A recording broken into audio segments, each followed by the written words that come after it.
ntambara ya kabiri y'isi hagati y'umwaka w'1941 n'1945 Abadage b'abanazi bakoze jenoside yishe 40% by'abayahudi bose bo mw'isi. Hagati ya miliyoni 5 n'esheshatu baguye muri jenoside. Ni kimwe mu bikorwa byamaze kwiyandika mu mateka y'abantu.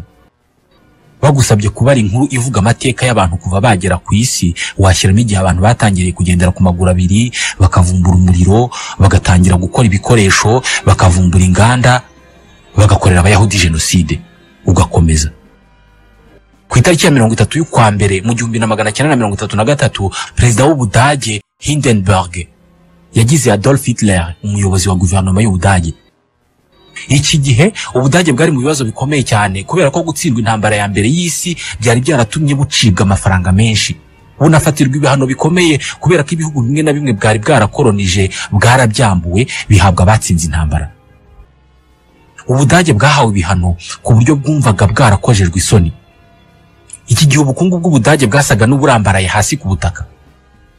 Mu 1922 Ubudage bwakoraga amafaranga menshi kugira ngo bugire amafaranga menshi mu gihugu, maze amafaranga aragenda yuzura igihugu ku buryo mu kwezi kwa 11 mu 1923 agaciro k'imarke ari ryo faranga ryakoreshwaga n'Ubudage kari karatakaye ku kigero cya miliyari 100%. Ugereranije n'agaciro ifaranga ryari rifite mu 1914 mbere y'intambara. Ikigero cy'ubushomeri mu Budage cyari cyaratumbagiye, abantu nta kazi bakigira. Hitler yagiye ku butegetsi asanga igihugu kimeze gutya, ubukungu burambaraye hasi. Mu kugerageza kubuzahura yatangiye kuzamura imyumvire yiswe gukunda igihugu cyane no kurwanya abantu bose bashobora kuba badafite inkomoko mu Budage, avuga ko aribo bakenesha Ubudage. Mu 1933 ubwo yajyaga ku butegetsi hakavuka ishyaka ry'abanazi, hahise hanazamuka imyumvire y'uko Abadage ari bwo bwoko buruta ubundi bwose bwo ku isi, race supérieure. Hahise havuka politike yo gushyira abantu benshi mu gisirikare hagamijwe kwagura igihugu. Bashakaga ko ahantu hose hari umuturage uvuga Ikidage ubwo hahinduka Ubudage. Ni gute ibi byaje kugeza kuri jenoside yakorewe Abayahudi? Byose bitangira mu mwaka wa 750 mbere y'uko Yesu Kristo aza mu isi. Iki gihe uburasirazuba bwo hagati, ubwo ari mu majyaruguru y'uburasirazuba uvuye ahangaha turi, bwari bugabanijemo ubwami bwinshi buto cyane na za leta nyinshi nto cyane.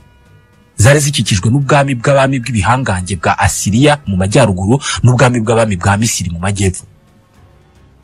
Muri ubu bwami bwinshi buto gutya na za leta nto gutya zikikijwe n'ubu bwami bw'ibihangange, harimo n'ubwami bwa Isirayeli bwari butuwe n'abaturage basengaga imana nyinshi zarimo na Yahve. Yahve ni Imana abakristo basenga. Muri 722 mbere ya Yesu Kristo umurwa mukuru w'ubwami bwa Isirayeli witwaga Samariya. Uyu murwa wigaruriwe n'ubwami bw'abami bwa Asiriya bwashakaga kwaguka. Abaturage benshi b'Abanya-Isirayeli cyangwa se b'Abayahudi icyo gihe bategetswe guhungira mu bwami bwa Yuda na Yerusalemu.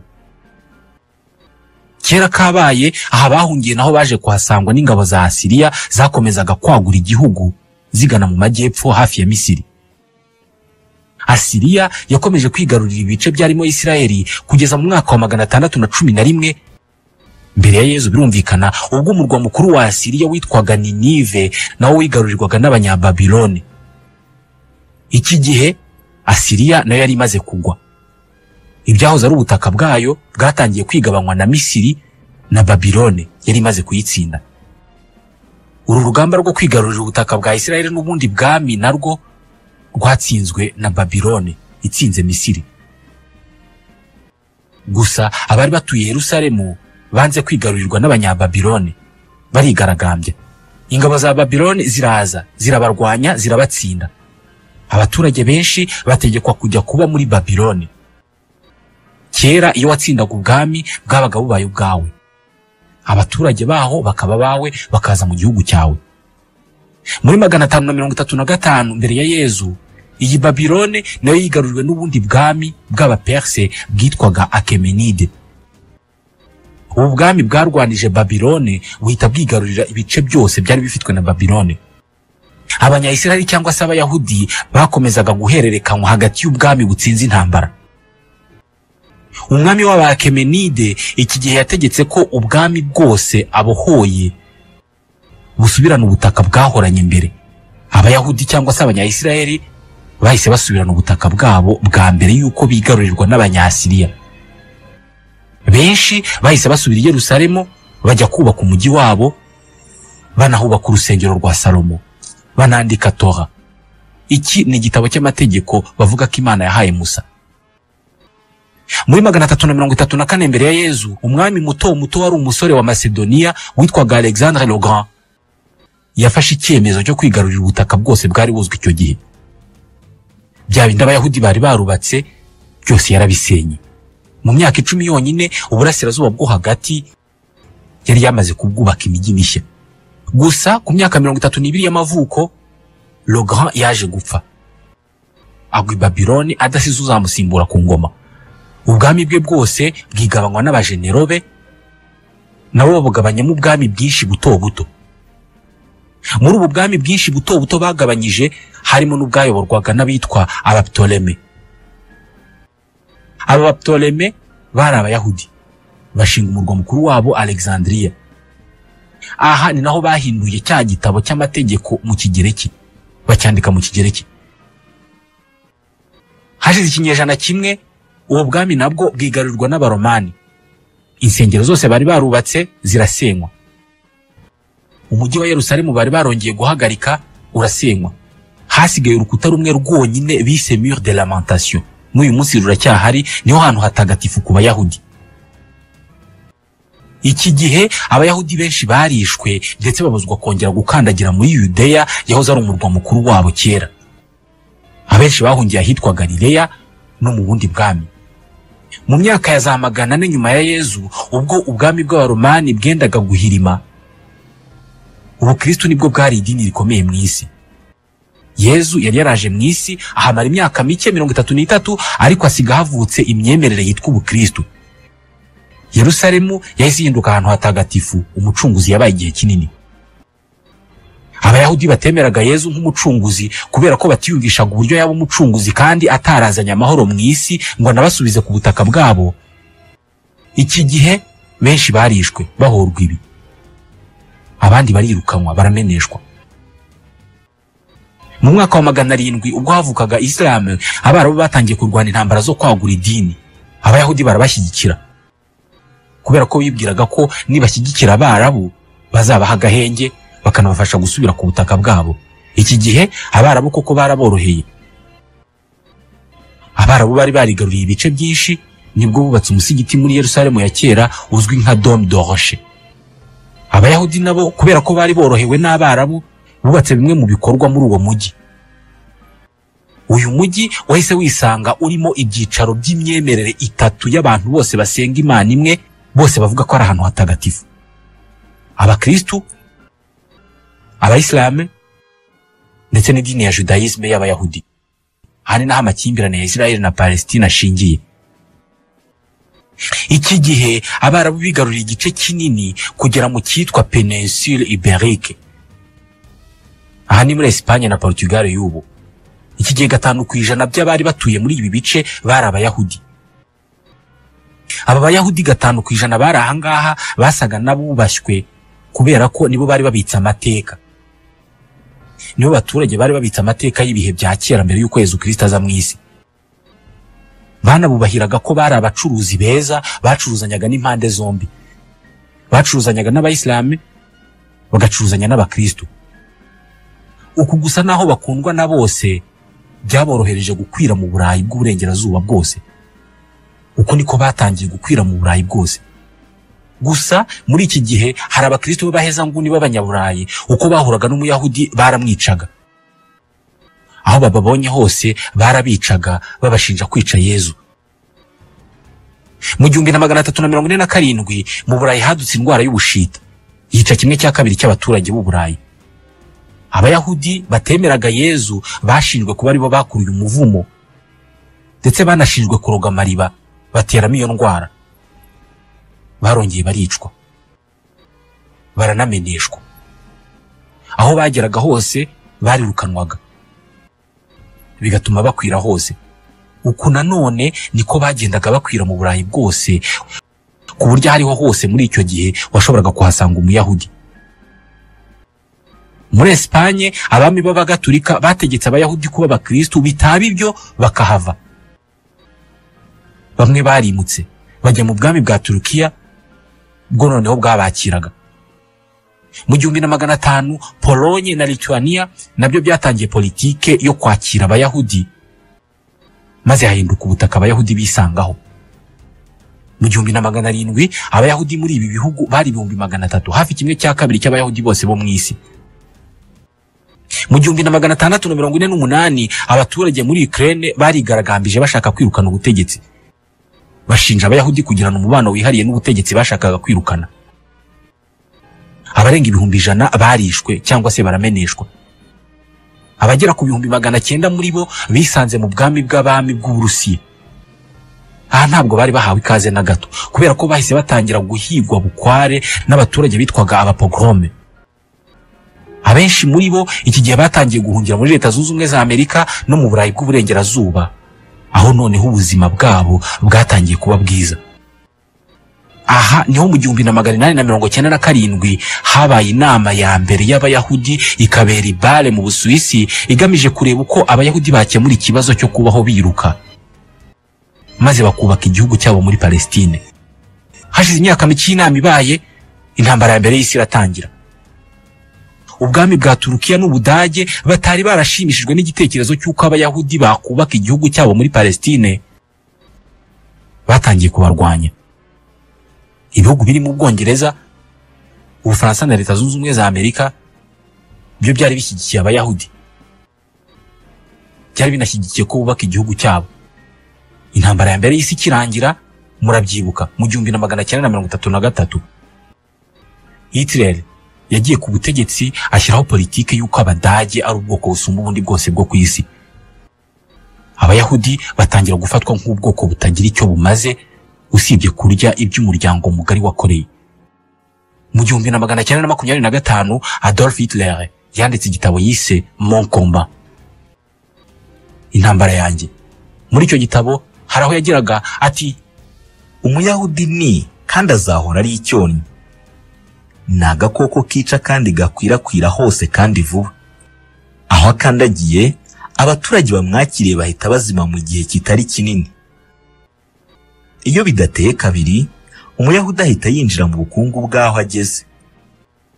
Ntabwo yinjiramo nk'umukozi, ahubwo yinjiramo nk'umuhuza, bikamuha ububasha budasanzwe, byakubitiraho ubunyangamugayo bwe bwa ntabwo, ubucuruzi bugahita buhinduka akarima ke, agatangira kuguriza amafaranga ku nyungu itagira ingano.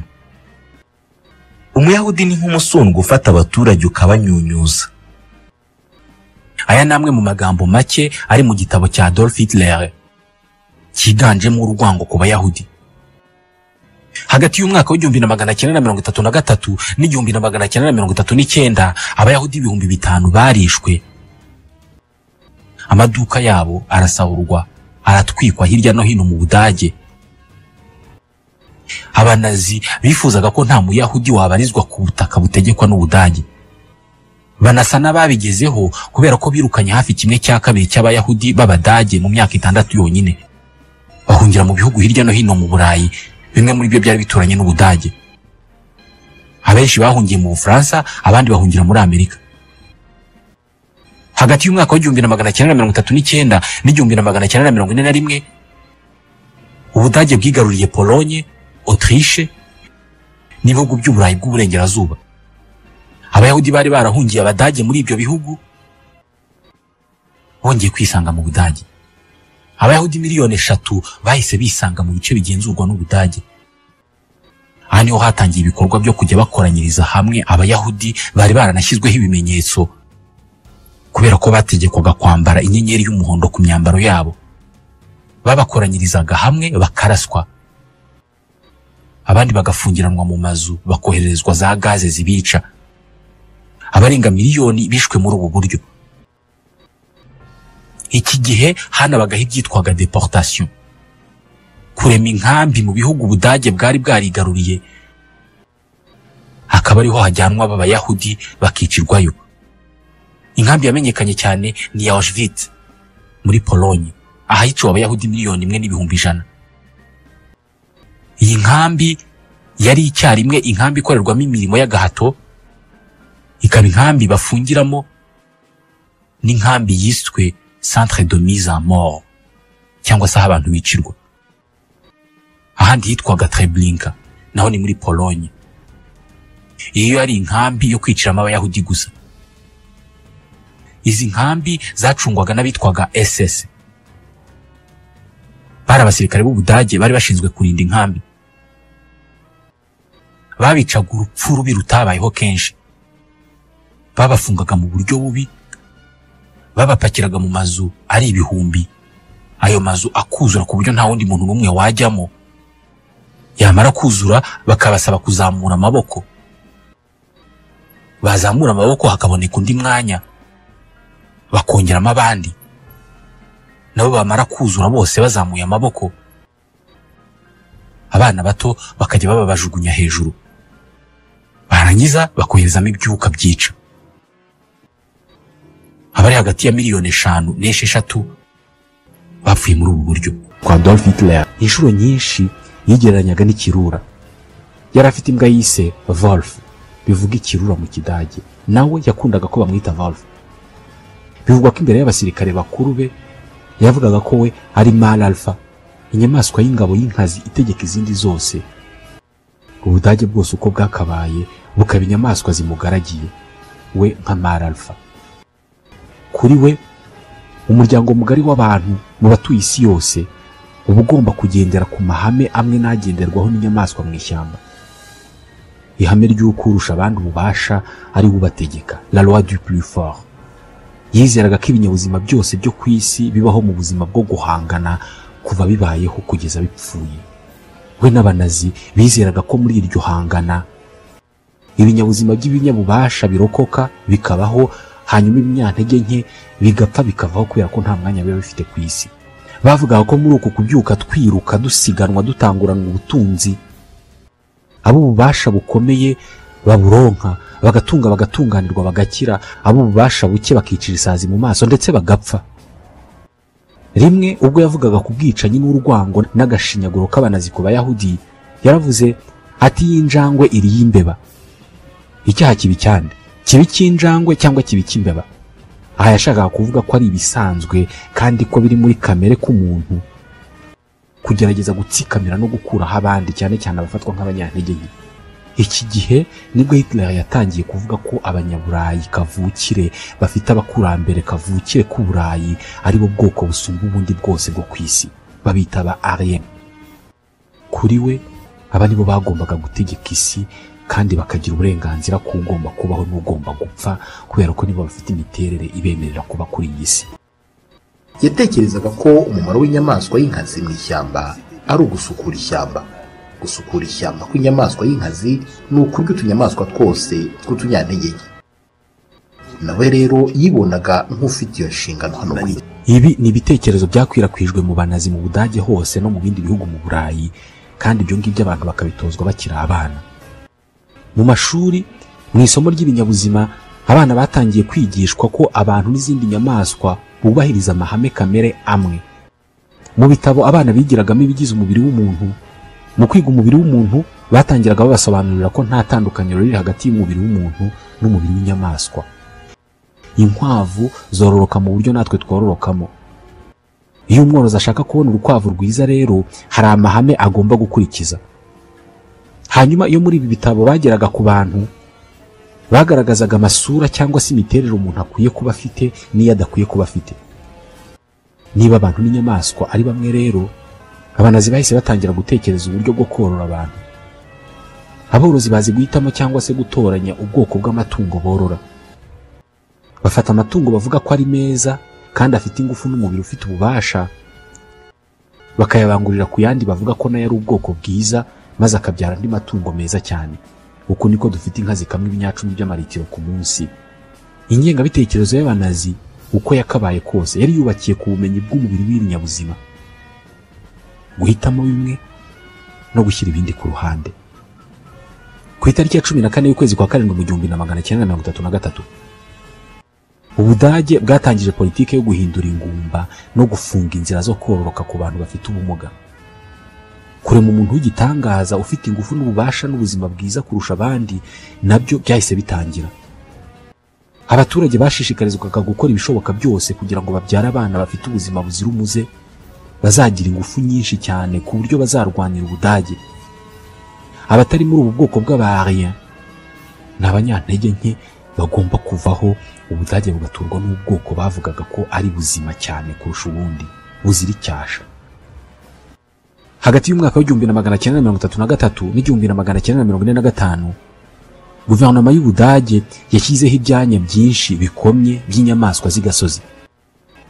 Ni ibyanya byahigwagamo na bamwe mu bayobozi bo ku rwego rwo hejuru mu banazi bakundaga guhiga, barimo nimero ya 2 kuri Adolf Hitler, Hermann Göring, ndetse n'uwari umuyobozi w'icyanya cy'inyamaswa cya Berlin, Lutz Eck.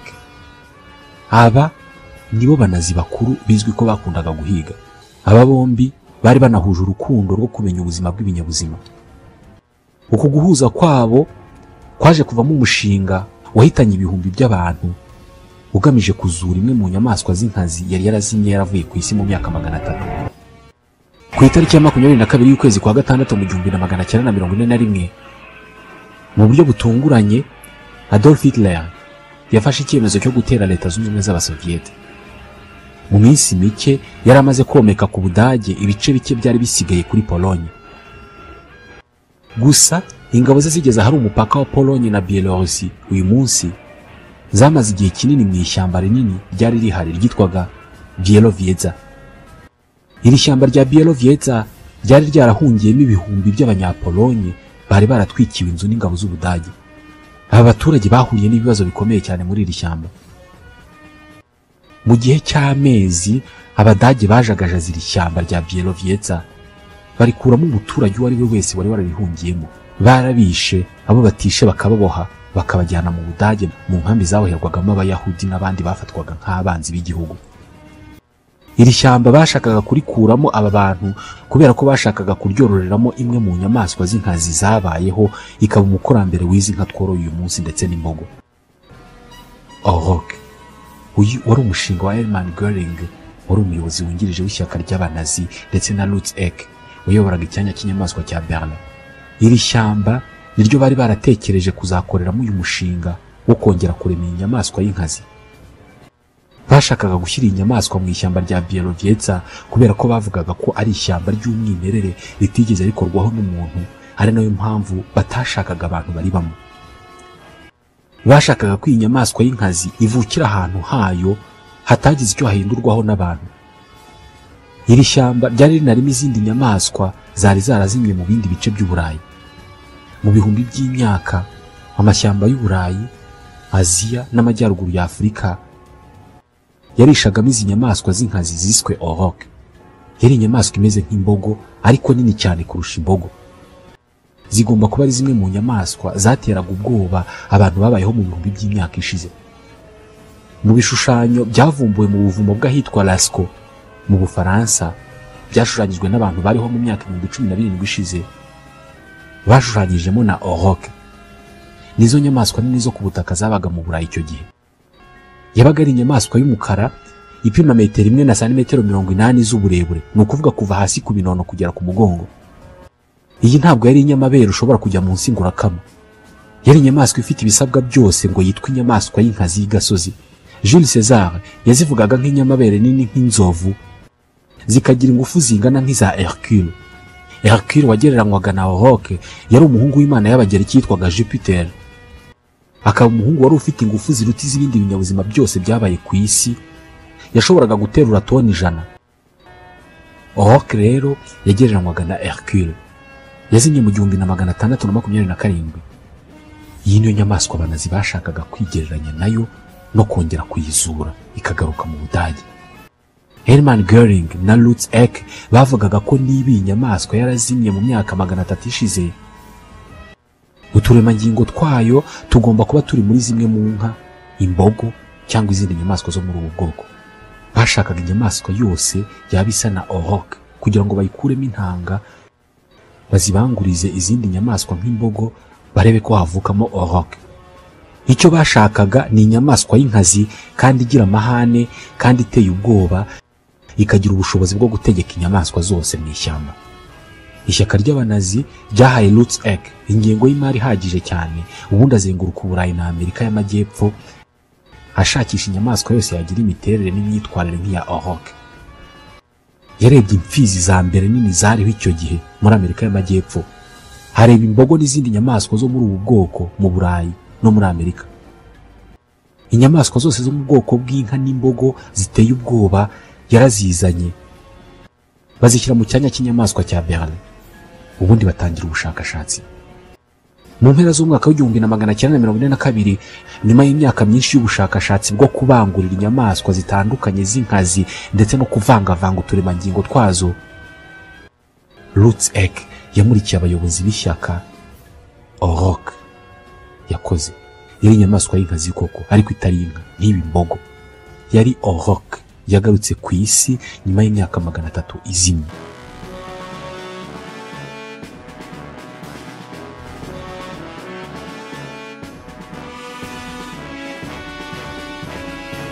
Izi Aurok baremye bahise bazirekurira mu ishyamba rya Bielowieza, aho batekereza ko abakurambere bazo bashobora kuba barabaga mbere.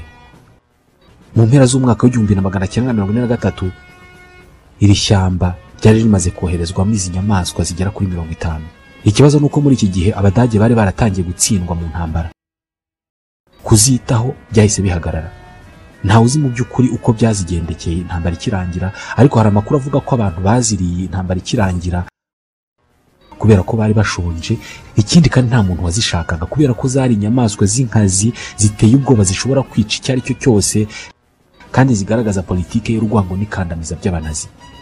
Abanazi mu myaka yose bamaze ku butegetsi mu Budage bagerageje kongera kubaka isi nshya yubakiye ku rwango rusobanurwa n'imibereho y'inyamaswa mu ishyamba.